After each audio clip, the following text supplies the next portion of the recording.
నమస్కారం అందరికి. ఇప్పుడు మనం ఇంటర్మీడియట్ ఫస్ట్ ఇయర్ వాళ్ళకి మనకి నెక్స్ట్ గ్రామర్ టాపిక్ ఏమో స్టడీ స్కిల్స్ ఉంది. స్టడీ స్కిల్స్ లో ఏం చెప్తున్నారు, మనకి ఒక డిక్షనరీని ఎలా యూజ్ చేయాలి, అందులో ఎలా ఉంటాయి అంటే స్టడీ స్కిల్స్ ద్వారా మనకి ఏం తెలుస్తుంది అంటే మనకి ఎలా మనం ఇంగ్లీష్ ని ఇంకా ఇంప్రూవ్ అయ్యేలా చదువుకోవాలని చెప్పి కొన్ని ఇక్కడ వర్డ్స్ ఇచ్చినారు. అది మీ టెక్స్ట్ బుక్ లో అన్న వర్క్ బుక్ అన్న మీ దగ్గర ఉంటే అది ఒకసారి మీరు ఒకసారి చూసుకోండి. ఇది ఏమో ఎగ్జామ్ లో వచ్చేంత ఇంపార్టెంట్ టాపిక్ కాదు. జస్ట్ ఇది మనకి ఇంగ్లీష్ మనం ఏదైతే ప్రొనౌన్సియేషన్ లేదంటే కమ్యూనికేషన్ మనము కన్వర్జేషన్ ఏదైనా క్రియేట్ చేసేటప్పుడు మన ఇంగ్లీష్ ప్రాపర్ గా ఉండాలని చెప్పి మనకి స్టడీ స్కిల్స్ లో కొన్ని ఎక్కడ ఏ వర్డ్స్ మీనింగ్స్ ఎలా యూజ్ చేయాలి అని చెప్పి మనకి ఏం చేసినారు, ఈ టాపిక్ అనేది ఇచ్చినారు. ఇప్పుడు మనం నెక్స్ట్ టాపిక్ చూద్దాము. ఇది మీరు సెల్ఫ్ గా రీడ్ చేస్తే మీ ఇంగ్లీష్ అనేది ఇంప్రూవ్ అవుతుంది అని చెప్పి మీకు ఈ టాపిక్ అనేది ఇచ్చినారు. సో నెక్స్ట్ మనకి ఏముంది, రీడింగ్ కాంప్రహెన్షన్ ప్యాసేజెస్. సో ఇక్కడ మనకి ఏం ప్యాసేజెస్ ఉంటాయని చెప్పుకున్నాము. మనం ఇంతవరకు ఏవైతే ఇంగ్లీష్ వీడియోస్ చేసినామో ఇంతవరకు నేను అందులో అన్నిట్లో నేను చెప్తాను. ప్యాసేజెస్ మనకి 2 టైప్స్ ఉంటాయి.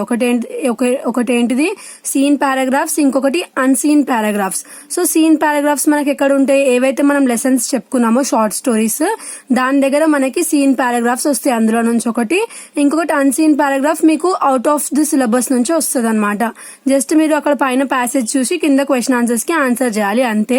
సో ఇప్పుడు మనం ఒక 3 పారాగ్రాఫ్స్ అలా చూద్దాము. దాన్ని బట్టి మనం ఎలా ఆన్సర్స్ అనేటివి ఫైండ్ అవుట్ చేసి రాయాలని చెప్పి తెలుస్తుంది. సో ఇక్కడ మనం ఏంటిది, రీడింగ్ కాంప్రహెన్షన్ ప్యాసేజెస్ లో ఫస్ట్ ప్యాసేజ్ ఏముందో చూద్దాము. సో ఇది మనకి ఫస్ట్ ప్యాసేజ్. మనకి ఫస్ట్ ప్యాసేజ్ ఏముంది, కాంప్లిమెంటింగ్ కాంప్రహెన్షన్ అని ఉంది. అంటే ఏం చెప్తున్నారు ఇక్కడ, ఏదైతే కాంప్రహెన్షన్ ఉందో దాన్ని కాంప్లిమెంట్ చేసుకుంటూ మనకి ఏమి ఇచ్చినారంట, ఒక ప్యాసేజ్ అనేది ఇచ్చినారు. సో ఇప్పుడు ఇక్కడ ప్యాసేజ్ లో మనకి క్వశ్చన్స్ ఏమి ఇచ్చినారు, why is comprehension considered comprehensive అని ఉంది. సో కాంప్రహెన్షన్ ఏదైతే ఉందో దాన్ని కాంప్రహెన్సివ్ గా ఎందుకు కన్సిడర్ చేస్తారు అని చెప్పి ఉంది. సో ఇక్కడ ఫస్ట్ లోనే ఆన్సర్ ఉంది కదా, comprehension is very comprehensive concept. ఎందుకు కాంప్రహెన్సివ్ కాన్సెప్ట్ అని అడిగినారు. సో వై అంటే it covers many aspect knowing the mere meaning of the text is but a small part of comprehension. So ఇది మనకి ఏంటిది first answer. Next second, what is mean by comprehension. Comprehension అంటే ఏంటిది అని అడుగుతున్నారు. So comprehension అంటే ఏంటిది, decoding the meaning, relating it to what one knows, thinking about it appropriately, responding positively, next applying it to the real life. So ఇవన్నీ మనకి ఎందులో వస్తాయి, సెకండ్ దాంట్లో వస్తాయి. అంటే కాంప్రహెన్షన్ అంటే ఏంటిదని అడుగుతున్నారు. Next, right down 2 important aspects of true comprehension. ఏదైతే కాంప్రహెన్షన్ ఉందో అందులో ఏవైతే ఇంపార్టెంట్ 2 ఆస్పెక్ట్స్ ఉన్నాయో అవి ఏంటివి అని అడుగుతున్నారు. సో ఇక్కడ మీకు ఇక్కడ ABCD అని ఉన్నాయి కదా, అందులో నుంచి ఏమైనా 2 ఆస్పెక్ట్స్ రాయండి కాంప్రహెన్షన్ అవన్నీ. సో ఏమైనా ఇంపార్టెంట్ గా మీకు 2 అనిపించినా అవి 2 రాయండి. Next, what is at the very base of any learning. ఏదన్నా ఒక లెర్నింగ్ కి బేసిక్ ఏంటిది అని అడుగుతున్నారు. సో బేసిక్ ఏంటిది, the very base of the learning ఏంటివి అవి, లాంగ్వేజెస్ అంట. లాంగ్వేజెస్, ఇంకా humanities, science and most importantly life lessons అనేటివి మనకి ఏంటివి base of learning. Next, according to the passage, what is the most important subject to learn. ఏది ఎక్కువ important అయిన సబ్జెక్ట్ టు లెర్న్ అంట, comprehension as an examination linked as a task to limit our own progress. What is the comprehension in the opinion of some persons that hampers one's progress in learning. So ఎవరైతే comprehension చదివిన people ఉన్నారో వాళ్ళ పట్ల వాళ్ళ opinion ఏంటిది comprehension అంటే ఎన్లైన్మెంట్, enrichment, enjoyment అనేది వాళ్ళ ఒపీనియన్ అంట. దేని గురించి, కాంప్రహెన్షన్ గురించి. What is the result of study progress in once comprehension skills. ఏంది కాంప్రహెన్షన్ స్కిల్స్ వల్ల ఒక పర్సన్ ఎలా ప్రోగ్రెస్ అవుతున్నాడో అని అడుగుతున్నారు. సో కాంప్రహెన్షన్ ప్రోగ్రెస్ మనకు ఎలా వెళ్తుందంట, గో హ్యాండ్ ఇన్ హ్యాండ్, అంటే హ్యాండ్ ఇన్ హ్యాండ్ లాగా వెళ్తుందంట ఏంటిది కాంప్రహెన్షన్ స్కిల్స్ అనేటివి. Right the expression used in the passage to mean together in coordination. So ఏమంటున్నారు ఇక్కడ, టుగెదర్ ఇన్ కోఆర్డినేషన్ అనే మీనింగ్ కి ఈ పైన పారాగ్రాఫ్ లో ఏది లింక్ ఉంది అని అడుగుతున్నారు. సో టుగెదర్ అంటే ఏంటిది, హ్యాండ్ ఇన్ హ్యాండ్ కదా. సో అది దీనికి ఆన్సర్. నెక్స్ట్ ఇంకొక పారాగ్రాఫ్స్ ఇచ్చినారు. ఇక్కడ ఏముందంటే ఆపర్చునిటీస్ ఆర్ అన్లిమిటెడ్ అని ఉంది. అంటే ఏవైతే ఆపర్చునిటీస్ ఉన్నాయో అవి మనకి ఎలా ఉంటాయంట, లిమిటెడ్ ఉండవంట, అన్లిమిటెడ్ గా ఉంటాయంట. సో ఫస్ట్ క్వశ్చన్ ఏంటిది, what does the word I refer to the passage. I అనే వర్డ్ ఏం రిఫర్ చేస్తుంది ఈ పారాగ్రాఫ్ లో అని ఉంది. సో ఇక్కడ మనం పారాగ్రాఫ్ చదవాలి. చదివితే మనకి ఏం తెలుస్తుంది, ఎవరు ఈ పారాగ్రాఫ్ చదువుతున్నారు. సో ఎవరైతే ఈ పారాగ్రాఫ్ లో ఇంపార్టెంట్ పర్సన్ ఉన్నారో అతను ఎవరు, ఈ పారాగ్రాఫ్ లో ఐ అనే పర్సన్. సో ఇక్కడ మనకి ఎవరున్నారు, జీకే కెస్టటాన్స్ అనే పర్సన్ ఎవరు మనకి ఈ పారాగ్రాఫ్ లో? ఐ అనే person. Next what did the narrator notice? Narrator ఏం నోటీస్ చేసినారు? వెతకాలి మనం ఇక్కడ నరేటర్ ఏం నోటీస్ చేసినారు అని చెప్పి. ఇక్కడ ఉంది కదా, I notice the method applied to. ఏం నోటీస్ చేసినారు? Method applied to. Next where did the narrator notice it? Narrator ఎక్కడ నోటీస్ చేసినారు దీన్ని? About 6 of the wealthiest men in England. England notice చేసినారు. Next to whom was the method applied? ఎవరి దగ్గర method apply చేయబడింది? ఎవరి మీద? 6 of the wealthiest men మీద. Where did those 6 wealthy persons hail from? ఎక్కడ రిలేటెడ్ వాళ్ళు ఈ 6 persons? ఇన్ ఇంగ్లాండ్ అంటే ఇంగ్లాండ్ చెందిన వాళ్ళే కదా, సో ఇంగ్లాండ్ చెందిన వాళ్ళు ఈ 6 persons ఎవరైతే ఉన్నారో వాళ్ళు. 6 persons ఎవరు? Wealthiest men.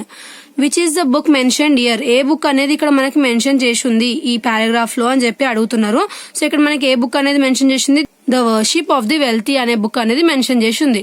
Next who publish that book? ఎవరు పబ్లిష్ చేసినారు ఆ బుక్? మనకి ఇక్కడ పబ్లిషర్ నేమ్ ఉంది కదా, సో అతను పబ్లిష్ చేసిండు. Next what is the speciality of the publisher? Publisher the speciality ఏంటిది? In a book of interviews published by an able and well known journalist. So ఇక్కడ మనకి ఆ పబ్లిషర్ ఎవరుండ్రో ఆయన ఎవరంట? ఏబుల్ ఇంకా వెల్ నోన్ జర్నలిస్ట్ అంట. Next what kind of person find place in the paragraph? ఎలాంటి పర్సన్ ఈ పారాగ్రాఫ్ లో రిలేటెడ్ అయి ఉన్నారు అని అడుగుతున్నారు. సో ఎలాంటి పర్సన్? ఎవరైతే ఏబుల్ ఇంకా వెల్ నోన్ పర్సన్ ఉండో అతని గురించి ఉంది కదా, సో అది. నెక్స్ట్ మనకి ఏం అడుగుతున్నారు? Right the synonym of popular. Popular అనే వర్డ్ కి సినానిమ్. సినానిమ్ అంటే ఏంటిది? మీనింగ్. యాంటోనిమ్ అంటే ఏంటిది? Opposite words. సో సినానిమ్ కి మీనింగ్ పాపులర్ అనే దానికి ఇక్కడ ఏమన్నా ఉందా అని అడుగుతున్నారు. సో సినానిమ్ పాపులర్ అంటే ఏంటిది? Well known. So well known is the answer. Next write the other form of the word able. So able అనే వర్డ్ కి ఇంకొక నేమ్ ఏముంటది అని అడుగుతున్నారు. సో ఏబుల్ అనే వర్డ్ కి ఇంకొక నేమ్ ఏముంది? ఇక్కడ మనకి ఏబుల్ అని ఇచ్చినారు. సో ఇది మీరు ఓన్ గా రాయాలి. ఏబుల్ ఇక్కడ పారాగ్రాఫ్ లో లేదు. సో పారాగ్రాఫ్ లో లేదు కాబట్టి మీకు ఒకవేళ స్కిప్ చేయాలని ఉంటే అక్కడ 8 questions ఇచ్చి 6 రాయమంటారు. సో మీరు 2 ఆప్షన్ లో పెట్టుకోవచ్చు. సో ఇక్కడ ఒకవేళ మీకు ఇలాంటి పారాగ్రాఫ్ లో లేనివి ఓన్ గా థింక్ చేసి ఆన్సర్స్ ఇస్తే, రాకపోతే వదిలేయండి, వస్తే జస్ట్ అటెంప్ట్ చేసి పెట్టండి అలా ఆప్షన్ కింద. రైట్ అయితే రైట్ అవుతుంది, పోతే పోతుంది. బట్ అన్ని అటెంప్ట్ చేయాలి. వాళ్ళు ఇచ్చిన క్వశ్చన్స్ అన్ని అటెంప్ట్ చేయాలి ఆప్షన్ లో ఉన్నవి. అంటే ఒకవేళ 8 ఇచ్చి 6 రాయమన్నా సరే 8 కి 8 అటెంప్ట్ చేయాలి. సో మనకి అందులో ఏమన్నా 6 అనేటివి కరెక్ట్ అయితే, మిగిలిన 2 ఒకవేళ ఎక్స్ట్రా రాసినా ఏం పర్లేదు, వాళ్ళు మనకి మార్క్స్ ఇస్తారు, ఫుల్ మార్క్స్ ఇచ్చేస్తారు. సో ఇక్కడ ఏబుల్ కి ఇంకొక వర్డ్ ఏమి ఇచ్చినారు? క్యాపబుల్ అని ఇచ్చినారు మనకు బుక్ లో. Can we also call a reporter a journalist? So ఒక రిపోర్టర్ ని మనం జర్నలిస్ట్ అని కూడా అనొచ్చా అని అంటున్నారు. సో ఎస్, జర్నలిస్ట్ అని అంటారు కదా ఎవరైతే రిపోర్టర్స్ ఉన్నారో వాళ్ళని. So yes, we can call reporter as a journalist. Next can you write 2 or more such words used in that field as journalist?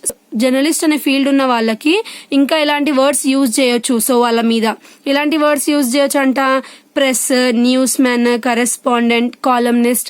So ఇలాంటి వర్డ్స్ అన్ని యూజ్ చేయొచ్చు అంటే ఎవరికి? జర్నలిస్ట్ అనే వర్డ్ కి. సో ఇది మనకి సెకండ్ పారాగ్రాఫ్. థర్డ్ ది చూద్దాం. సో ఇక్కడ మనకి ఏమి ఇచ్చినారు? Wit and humour. So wit and humour అని ఇచ్చినారు. పారాగ్రాఫ్ ఇచ్చినారు ప్లస్ క్వశ్చన్స్ ఇచ్చినారు. సో ఫస్ట్ క్వశ్చన్ ఏముంది? What mattered little to Albert Einstein? Albert Einstein కి ఏం తక్కువ అనిపించింది ఆయన లైఫ్ లో? So Albert Einstein was a simple person and success, fame, wealth mean to nothing. అతనికి నథింగ్ ఏమనిపించినాయి? సక్సెస్, ఫేమ్ ఇంకా వెల్త్ అనేవి అతనికి నథింగ్ లాగా అనిపించినాయి అంట. అంటే ఏమీ కావు లైఫ్ లో అవి అని అనిపించినాయి అంట. Why did Einstein ask for just a waste paper basket as a dean? ఎందుకు ఐన్స్టైన్ ఒక వేస్ట్ పేపర్ బాస్కెట్ ని అడిగిండో ఒక డీన్ లాగా అని చెప్పి అంటే అప్పుడు ఎందుకు? Because I commit mistakes. So ఏమని అడిగిందంట? అతను ఏమన్నా mistakes, he would commit mistakes. So అతను మిస్టేక్స్ చేస్తాడు కాబట్టి అతను ఏమన్నాడంట? Ask just a waste paper basket ని అడిగిందంట. అంటే డస్ట్బిన్ అడిగిందంట. ఎందుకు? ఆయన ఎక్కువ మిస్టేక్స్ చేస్తాడు కాబట్టి పేపర్స్ ని త్రో చేయడానికి. Which quality made him simplicity conspicuous? So అతను ఏ క్వాలిటీ అనేది అతనికి సింప్లిసిటీని ఇస్తుంది అని అడుగుతున్నారు. సో ఏం ఇస్తున్నారు? Humility underlined his simplicity. So humility అనే ఏదైతే క్వాలిటీ ఉందో అది అతనికి ఏం చేస్తుందంటే సింప్లిసిటీని ఇస్తుందంట. ఎవరికి? ఆల్బర్ట్ ఐన్స్టైన్ కి. Next question, what was his believe about children? So children అనే పర్సన్ గురించి ఆయన ఏం బిలీవ్ చేసిండు? ఈ believe that the hope of the world lies in children. So world అనేది ఎక్కడ ఉంటుందంట, చిల్డ్రన్ లో ఉంటుందని చెప్పి అతను నమ్ముతుండే అంట. How did Einstein sense of humour help him. So ఏదైతే Albert Einstein the sense of humour ఉందో అది అతనికి ఎలా హెల్ప్ అయింది అని అడుగుతున్నారు. సో ఇక్కడ మీరు క్వశ్చన్ లో సెన్స్ ఆఫ్ హ్యూమర్ అని ఎక్కడ ఉందా చూడండి, ఇక్కడ ఉంది కదా. సో అక్కడ నుంచి మనకి ఆన్సర్ స్టార్ట్ అవుతుంది. He's excellent sense of humour helped him to brighten every situation. So ఇది మనకి ఆన్సర్. అతని ఏదైతే ఒక సిచ్యువేషన్ ఉంటుందో దాన్ని ఇంకా బ్రైట్ అవ్వడానికి హెల్ప్ చేసింది. అంటే ఏంటిది, అతని సెన్స్ ఆఫ్ హ్యూమర్ అనేది. అంటే అతను కామెడీ, హ్యూమర్ అంటే ఏంటిది, comedy. Next, what is Einstein's formula for success in life. So success in life కైనా ఫార్ములా ఏంటిది, asked for a mathematician formula for success.